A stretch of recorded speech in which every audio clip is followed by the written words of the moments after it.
All right, so today we're going to be talking about composition of functions. So what that's going to look like is we're going to basically find the output of one function and we're going to use it as the input of the next function. But first, we're going to start with some practice problems.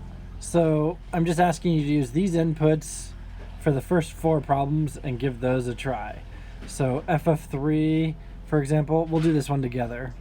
Basically, we're taking the original function, which was f of x equals 2x plus 10, or in the other case, it's g of x equals 1/5 x, or 1/2 x minus 5. So to take the original function, we're saying the input used to be x, now we're going to make the input 3 instead. So we're going to say f of 3 then is 2 times 3 plus 10. 2 times 3 is 6. 6 plus 10 is 16. All right, so f of 3 equals 16. That's going to be our function for today. All right, so what I want you guys to do is go ahead and try problems 2, 3, and 4. Take a minute and work on those problems now. We should have had g of 12 equals 1/2, and then 12 is the input, so 12 minus 5. So we're going to take half of 12 first. We're doing 12 times 1/2. And half of 12 is 6. So we end up getting 6 minus 5. And 6 minus 5 is just 1. So again, this is just telling us like an input and output situation. So the input was 12, the output was 1. So that's what our ordered pair would look like if we were plotting this on an actual graph. All right, that's the idea. We should be used to this. We've been doing this the last few years in AGS, AGS1, AGS2, things like that. Okay, for the second one, for problem 3, I should say, a little trickier because we have 1/2 of 5.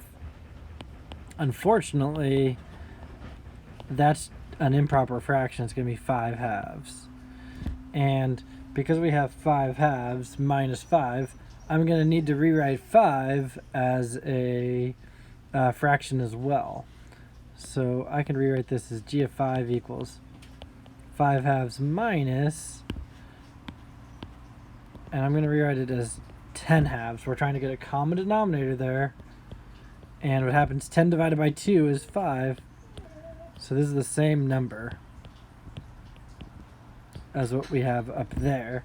We've just rewritten it now in a form that is familiar and easy for us to use. And technically now we have common denominator, so we can just subtract the numerators. 5 minus 10 divided by 2. Well, that becomes negative 5 over 2. That would be our answer for this particular problem. All right. Any questions so far on 2 or 3 before we move on? Remember, you just unmute yourself and ask, or you can ask yourself in the chat. Okay. No questions? Great. The last one, problem 4. This one's a weird one because the input used to be x. Now we're saying the input is 3a plus 4. So we're going to have to get rid of those parentheses by distributing the 2. So f of 3a plus 4, 2 times 3a is 6a, 2 times 4 is 8. And then the plus 10 is just coming along for the ride. We haven't done anything with it yet. And now we can combine like terms. F of 3a plus 4 becomes 6a plus 18. That's how these types of problems work. We can change the input to anything we want, and then we should end up with a brand new output. All right, that's the idea with these problems. And a good question, just about number 3. We want to stick with improper fractions in general in the AGS level. I don't want to deal with mixed numbers. So I don't want to deal with 2.5. I don't want to deal with decimals 2.5. It's usually best to stick with improper fractions. That's how you're going to see most things answered. on assessments, or if you're taking a standardized test, anything like that, usually you see your answers as an improper fraction. So if you got negative 2.5 for problem 3, that's perfectly fine. It's just another way of answering it. But you might see an improper fraction, you might see, or you might see a decimal, but no mixed numbers, so nothing like 2.5, please, for something like problem 3. For problem 4, could you solve for A? We can't solve for A because there's nothing to solve for yet. A is still an unknown. So we would just leave it as 6A plus 18 right now, since we don't exactly know. Yeah. We don't need to simplify it? That is simplified as much as it will go. Oh. Yeah. I don't think you can get rid of the F for one thing. No, so this is just function notation. We're just saying it's a function and the input is 3A plus 4. So the output's going to be 6A plus 18. That's what's happening. Question. Here. Yes. Is there any reason that for question 2 you decide to put 12, 1? Do we need to do that for 1 and 3? And I'm guessing you can't do that for number 4? I'm sure you can. So I was just showing you 12, 1 would be the ordered pair. So let me... yeah, but how would you do that for number 4? Here, let me rewrite all the ordered pairs in red for you guys. Or actually in yellow. We'll do yellow.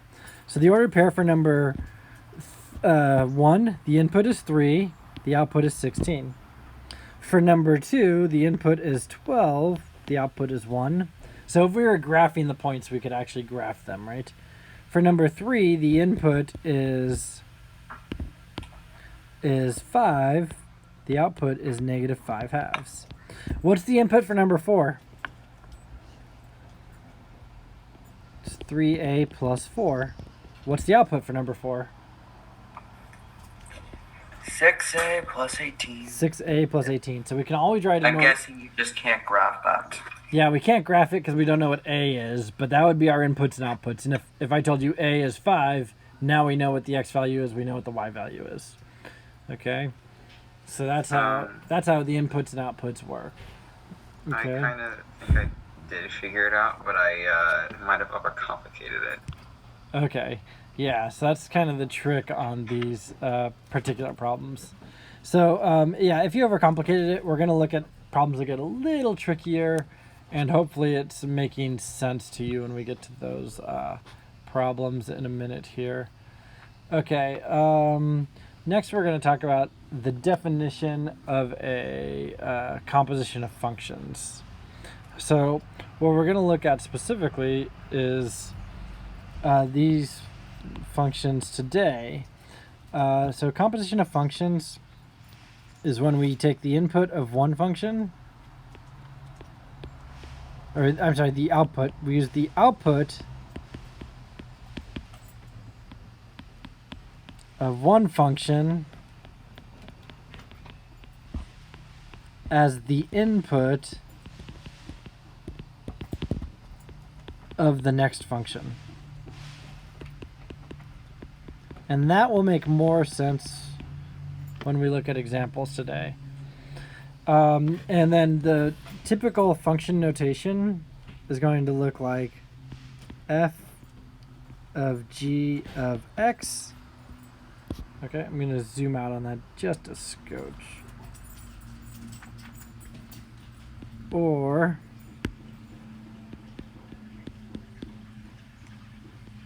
f of g of x. That's what typical function notation looks like. You can see it a little better on the example below. It shows the little circle. It's almost like the degree symbol. Like if you said 180 degrees, it looks like that symbol kind of. That's what f of g of x would look like. So it's like fog. So example A would be f of g of 2. Example B would be g of f of 2. And we'll break down exactly what that means in a second here. I'm going to keep color coding for my f and g. Oops. So f of x we'll label with green still. G of x we're going to label in blue. And what we can do is we can rewrite this so it looks a little more friendly for us. F of g of 2, we can write that as f of, and I'm going to change it to blue, g of 2, and then close my parentheses. There we go. So that's a good way to write f of g of 2. And what we're really doing is we're starting with the inside and working our way out. So we're starting right here with g of 2. And we're just going to start with the g function. Okay, well, g of 2, that's easy. We just did stuff like that above. 2 times 2 plus 1. And we're just going to solve for g of 2. Well, g of 2 is going to be 4 plus 1. G of 2 equals 5. So the input was g of 2. The output was 5. Now, on the next function, f of g of 2, well, we could say, hey, that's the same thing as f of 5. We're just basically substituting. We're saying, hey, we're taking the output of g, and we're going to use that as the input of f. That's what the definition of a composition function says. The output of g becomes our input for f. So we're just going to solve for f of 5. And that's going to be 3 times 5 minus 4. You just have to make sure you're using the appropriate equation up here. F of 5 is 3 times 5 is 15. 15 minus 4 is 11. So f of 5 equals 11. Or, when it's all said and done, we can say f of g of 2 equals 11. That would be our answer. So that's how composite functions work. We should get, we take an input of the first one, we find its output, and then we use that output as the input of the next equation. Okay? If you want me to stay a little more color-coded, I could. I'll do that with the 5s here. Maybe that'll make it a little easier to see. I don't know.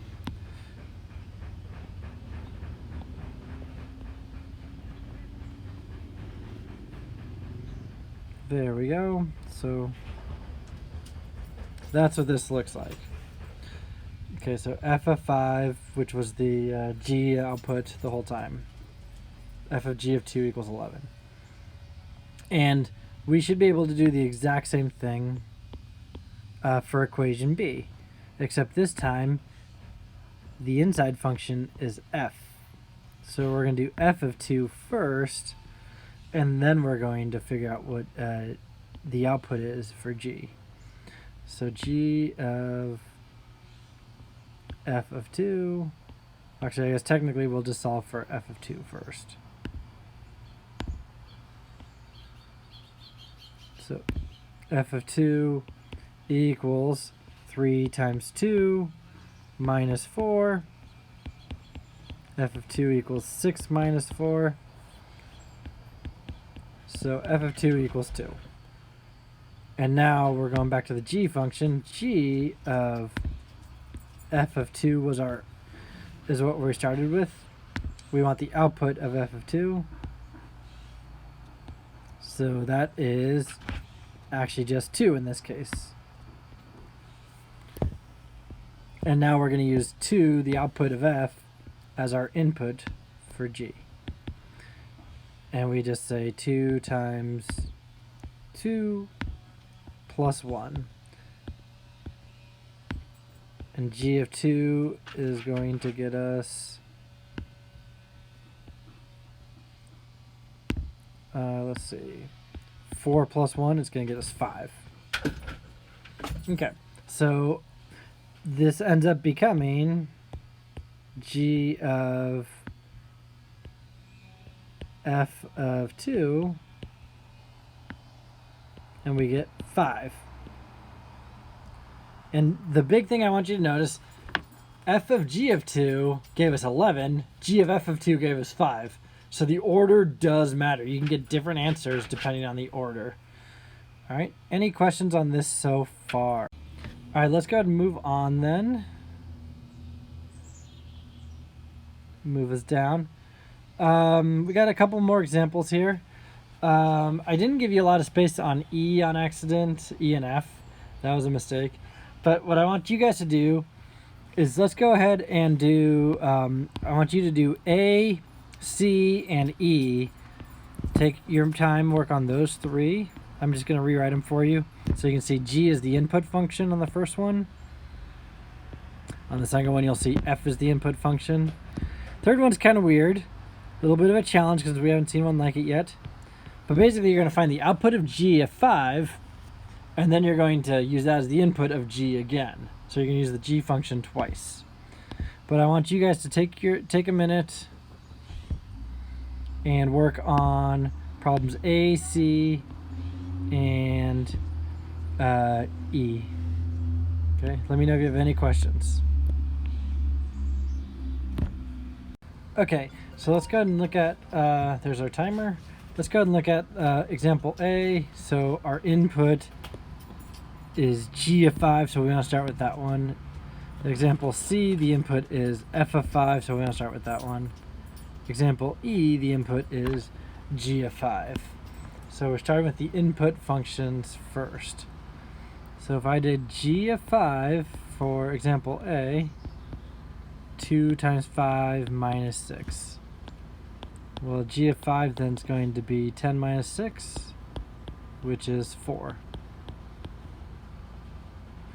And now I'm going to do F of 4. The output of G is my input for F. And I would say 3 times 4.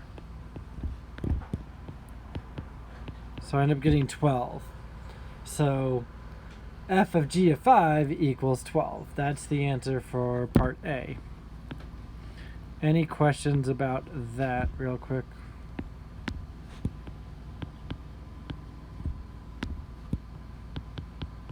Okay, that's what part A would look like. Part B, you would find F of 5 first. 3 times 5 is 15. And then we would say G of 15, that's our output from F. And we'd say 2 times 15 minus 6, which is 30 minus 6, which is 24. So G of F of 5 is 24. I skipped a couple steps there, but that's the idea for these particular problems. Okay. All right, so what I want to do now for part C, or part E, G of 5, I already solved that one for part A. So I already know G of 5 is 4. So really, realistically, I'm just doing G of 4 is the second input because I already did G of 5. And I'm going to do 2 times 4 minus 6, which is 8 minus 6. And again, I apologize for not giving myself a lot of room, but it becomes 2. G of 5 equals 2. Now, we're going to look at problems B, D, and F. A little different because they're saying, hey, let's do these things in general. Let me zoom in a little bit on B here. It says, let's go ahead and find F of G of X. So, what that means is, we'll start with green here. Sorry, we're going to say, look for F of G of X. So basically, we're going to take G of X, the output of it is 2x minus 6, and we're going to make that the input of the F function. So F was 3x, but now the input, Stanley, nope. Come here. Sorry, guys. Come on. Here. Oh, buddy. Oh, he's just chewing on those things. He's breaking them. Yeah. Stanley, come here. Thank you. Sorry, my dog is chewing on something he's not supposed to be chewing on. Anyway, okay, so f of g of x equals 3. So we're going to, I'm sorry, not equals 3, but the f function was 3x. Now the input's going to be the g function, 2x minus 6. So it's just a straight up substitution thing. I'm substituting this 2x minus 6 from up above, from up here. That's where it's coming from. Okay. And now I'm just solving for f of g of x. So if I distribute 3 times 2x and 3 times 6, I end up getting 3 times 2x is 6x, 3 times 6 is negative 18, or 3 times negative 6 is negative 18. All right, so that's my f of g of x. And what's really cool about this that I really like is, what was the input we asked for part A? It was 5. If I just did 5 here and substituted 5 for the whole thing,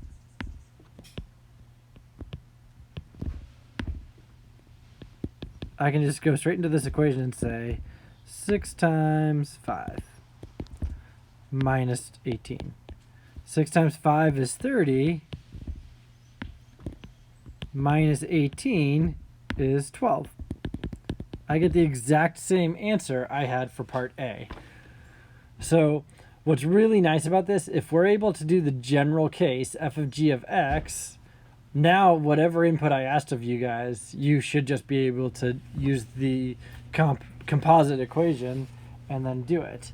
So I don't need, like if I said find f of g of 5, and you have to find g of 5, find the output, and then find f of g of 5. You don't have to do that anymore.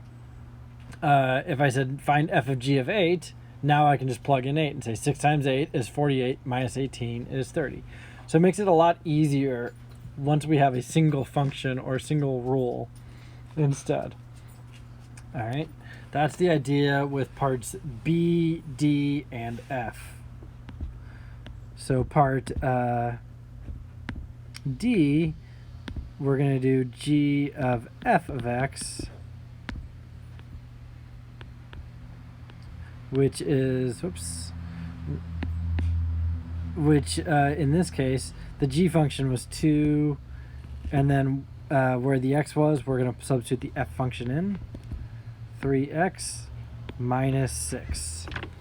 And we'll do the same thing where we find out what g of f of x is. We distribute the 2, and we end up getting 2 times 3x, that's 6x.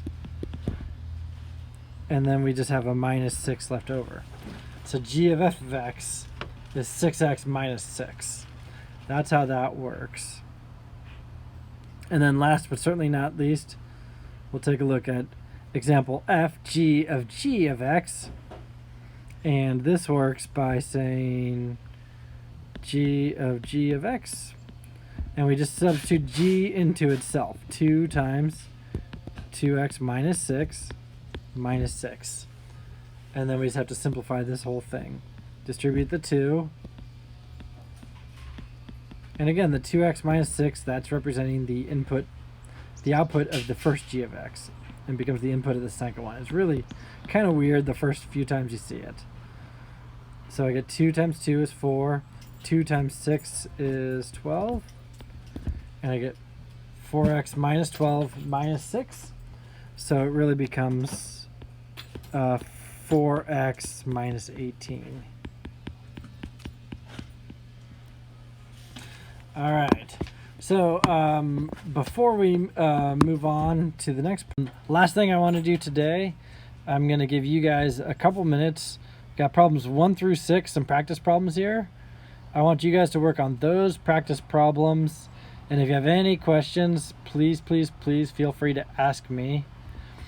But I'm going to highlight F in green because that's the one we've been using all day.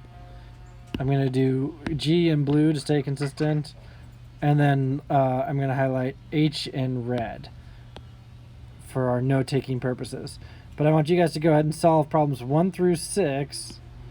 And if you have questions, please unmute and ask me or type it into the chat. All right, and I'll write down the answers in a few minutes here, but I'm going to give you guys about 8 to 10 minutes to work on this. I'm going to set a timer right now.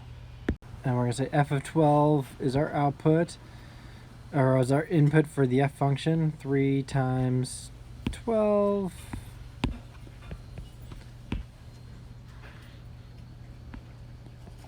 minus 6. So 3 times 12 is 36, minus 6 is 30. So f of h of 5 equals 30. Okay, and then problem 2, h of 5 is going to be the exact same answer. It's going to be 12. So g, all we need to do is put in 12 for g.